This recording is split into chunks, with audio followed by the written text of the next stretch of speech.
Good morning students, मैं सुजीत द्विवेदी आपका SDL point में स्वागत करता हूं। आज मैं आपके समक्ष लेके आया हूं पहला पाठ कक्षा 11 का, जिसका नाम है the summer of the beautiful white horse और जिसके लेखक विलियम सैरोयन है।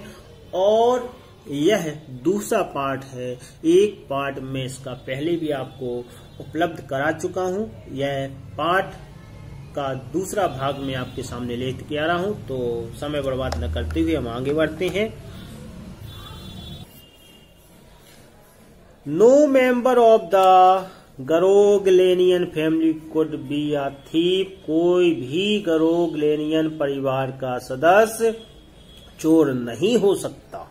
आई stare first at my cousin. पहले मैंने अपने चचेरे भाई को देखा। Then at the horse. फिर उसके बाद मैंने घोड़े को देखा। There was a pious stillness and humour in each of them. प्रत्येक की दृष्टि में एक पवित्रता भरी शांति और ह्यूमर्स यानी कि विनोद छुपा हुआ था। Which on the one hand delighted, जिससे कि एक हाथ में यानी एक तब तो मुझे आनंद भी प्राप्त हो रहा था, एंड ऑन द अदर और दूसरे तरफ मुझे भय भी लग रहा था। फ्राइटेंड मी, उससे मुझे भय भी लग रहा था। मुराद, आई सेड, मैंने कहा Mourad, where did you steal this horse, तुमने यह घोड़ा कहाँ से चुराया है? मुराद बोलता, leap out of the window, खिड़की से बाहर आओ। ही सेड, मुराद ने कहा, if you want to ride, अगर तुम घोड़े पर बैठना चाहते हो। Leap out of the window.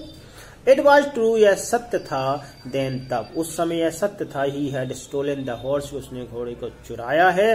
There was no question, इसमें कोई भी संदेह नहीं था। He had come to invite me to ride or not as I choose, और अपने चुनाव के अनुसार वह मुझे घोड़े पर बैठने और न बैठने के लिए आमंत्रित कर रहा था या किया। वेल, अच्छा, it seem to me stealing a horse for a ride, और उस समय मुझे प्रतीत हुआ कि घोड़सवारी के लिए, घोड़े को चलाने के लिए, घोड़े पर बैठकर घोड़सवारी करने के लिए, स्टीलिंग घोड़े को चुराना, was not the same thing as stealing something else, उस प्रकार की बात या वस्तु नहीं है कि किसी और वस्तु को चुराना, जैसे कि धन को चुराया जाता है। धन को चुराने जैसी बातों में से घोड़े को बैठने के लिए या चलाने के लिए चुराना जैसी बात प्रतीत नहीं होती है। फॉर ऑल आई न्यू, जहां तक मैं जानता हूं, it wasn't stealing at all, यह किसी प्रकार की चोरी नहीं हो सकती। If you were crazy about horse as the way my cousin Mourad and I were, अगर आप भी मेरे समान और मेरे चचेरे भाइयों के समान घोड़े के प्रति इतने पागल हैं, तो इट वाजेंट स्टीलिंग, तो यह चोरी नहीं होती है। इट वुडेंट बिकम स्टीलिंग, यह तब तक चोरी नहीं हो सकती है अंटिल, जब तक कि we offer to sell the horse, हम घोड़े को बेचने का प्रस्ताव नहीं देते। विच ऑफ कोर्स, और वास्तव में आई न्यू, मैं जानता था, वी वुड नेवर डू, हम ऐसा कभी नहीं करेंगे। Let me put on cloth, some cloth, मुझे कपड़े तो पहन लेने दो। आई सैड, मैंने कहा। ऑल राइट, ठीक है। ही सैड, बट हरी, लेकिन जल्दी करना, उसने कहा मुराद ने कि जल्दी करना। लेकिन I leap into my cloth, मैंने अपने शीघ्रता से कपड़े पहने।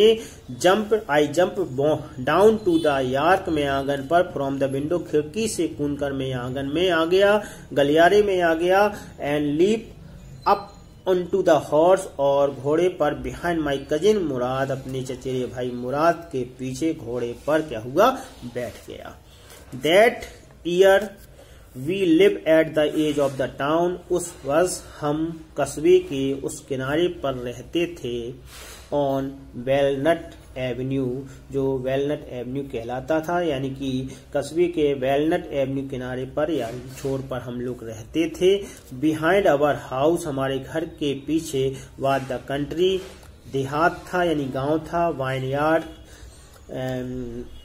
क्या कहते हैं, अंगूर की खेतों के मैदान थे यानी अंगूर के खेत थे, ऑर्चार्ड फलों के खेत थे यानी कि बाग थे, इरिगेशन एट डिचेज यानी कि सिंचाइयों की नालियां थी, एंड कंट्री और देहात थे। कंट्री रोड यानी कि देहात की ओर जाने वाली सड़कें थी। इन लेस देन 3 मिनट, लगभग 3 मिनट के अंदर ही we were on Olive Avenue में हम लोग पहुंच गए थे। And then the horse began to trot, उसके बाद घोड़ा सरपट भागने लगा। The air was new and lovely to breathe, और हवा भी बड़ी ही नई नई प्यारी और ब्रीथ ताजी लग रही थी। And the feel of the horse running, और घोड़े का भागने का अनुभव वाज वंडरफुल, बड़ा ही आश्चर्यजनक लग रहा था। अनुभव यानी कि महसूस होना, घोड़े के भागने का महसूस होना बहुत ही अद्भुत लग रहा था। My cousin Murad, who was considered one of the craziest member of our family, और मुराद मेरा चचेरा भाई मुराद, जो कि अपने परिवार का सबसे संकी लोगों में से एक माना जाता था, began to sing, गाने लगा। आई मीन मेरा मतलब था, ही began to roar, वह ठहाका लगाने लगा। Every family has crazy streak in it somewhere, और हर परिवार में कोई न कोई उन्मादी, क्रेजी माने उन्मादी हो के स्ट्रीक माने तत्व होता है। And my cousin Murad was considered the natural descendant of the crazy streak in our tribe, और मुराद को हमारी जाति का स्वाभाविक वंशक यानी कि संकी तथ्यों का स्वाभाविक वंशक माना जाता था। कंसीडर माने माना जाता था। Before him was our uncle Khosrove, an enormous man with powerful head of black hair and the largest mustache in the San Joaquin Valley. San Joaquin Valley में रहने वाले, एक लंबी लंबी मूछों वाले और काले बालों वाली मजबूत गर्दन वाले या सिर वाले एक भारी भरकम व्यक्ति खसरोव को a man so furious in temper, जो कि बड़े ही उत्तेजित स्वभाव वाला था, इरिटेबल यानी सनकी स्वभाव वाला था, चिड़चिड़ा, एंड सो इम्पेशंस, और जो अधीरता वाला था, दैट ही स्टॉप एनीवन, जो किसी को भी फ्रॉम टॉकिंग बाय रोरिंग, बड़े जोर जोर से बोलते हुए बात करते हुए रोक देता था, और अधिकतर कहता था इट इज नो हार्म, इसमें कोई हानि नहीं, पे नो अटेंशन टू इट, इसमें ध्यान देने की आवश्यकता नहीं है, यानी कि उसी का वंशज खसरोव को माना जाता था। उसने बताया बिफोर हिम, उससे पहले यानी कि जो मुराद था उससे पहले खसरोव इसी प्रकार का व्यक्ति हुआ करता था। आगे की ओर देखते हैं।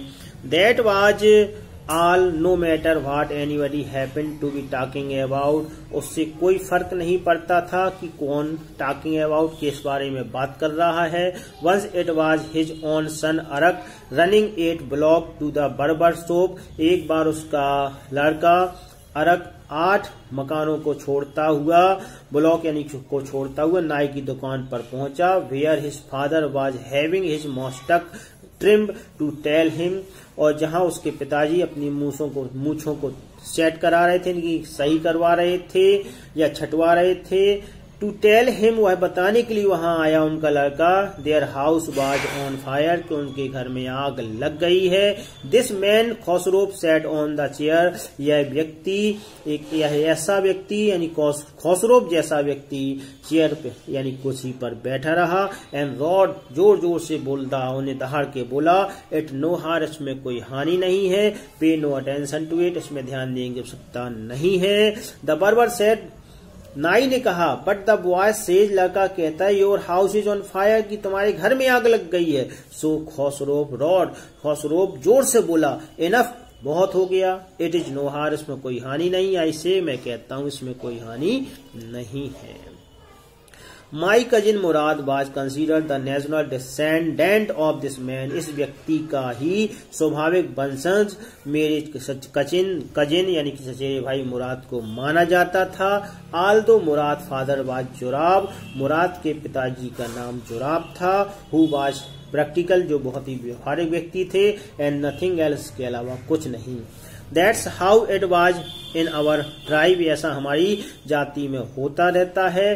अ man could be the father of his sons flesh, एक व्यक्ति अपने पुत्र के शरीर का पिता हो सकता है। But that did not mean, इसका तात्पर्य नहीं होता है कि he was also the father of his spirit, कि वह उसकी आत्मा का भी पिता है। The distribution of the various kind of spirit, हमारी जाति, अवर ट्राइब, हमारी जाति की आत्माओं का विभिन्न प्रकार का, हमारी जाति की आत्माओं का विभिन्न प्रकार का विभाजन had been from the beginning capricious vagrant, हमारी जाति की सनकी और भुलक्कर, वैग्रेंट माने क्या होता है भुलक्करपन, हो जाने के पश्चात ही हो गया था। यानी कि बिगिनिंग कैप्रिसियस एंड वैग्रेंट, यानी कि इसे कहते हैं आपका सन की होना, वैग्रेंट माने घुमक्कड़पन, और हमारी जाति की आत्माओं के विभिन्न प्रकार का डिस्ट्रीब्यूशन की बंटवारा हमारे सन की होने और घुमक्कड़पन होने के साथ ही हो गया था। इसके साथ ही आपका यह दूसरा पार्ट में यहाँ समाप्त करता हूँ। अगले पार्ट में फिर आपसे बहुत अच्छी तरह से मुलाकात होगी। तब तक के लिए मैं आपसे विदा लेना चाहता हूँ। गुड बाय, वंदे मातरम, थैंक यू वेरी मच।